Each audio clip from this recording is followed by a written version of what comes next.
Rəhmətli Zəkəriya Mehmanla atam dost olublar da, ev dostu, ov dostu, könül dostu, qələm dostu, saz dostu olublar da.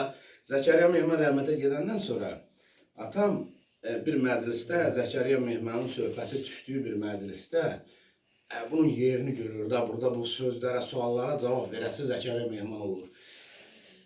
Burada götürür qələm deyir, ay elin şairi, elin aşığı, oyan bir canlıq sözüm düşübdü, təbiət oyanıb bahar gəlibdi, dərəyə təpəyə izin düşübdü, yadıma söhbəti, sözüm düşübdü.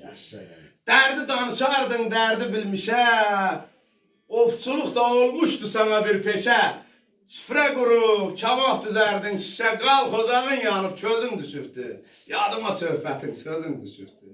Seyrinə çıxardın, Avey dağının, gedərdin görüşünə sən ilk baharın, bugün bu məclisə gələn dostların ayaqları altda özüm düşübdü, yadıma söhbətin, sözün düşübdü. Qocayam, xəyalım aşır dağları, bir iti ox kimi deşir dağları, bürüyüb əvəli çaşır dağları, qalx zimistan ötür, yazın düşübdü, yadıma söhbətin, sözün düşübdü.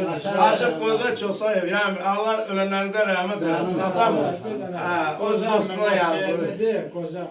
Sağ ol.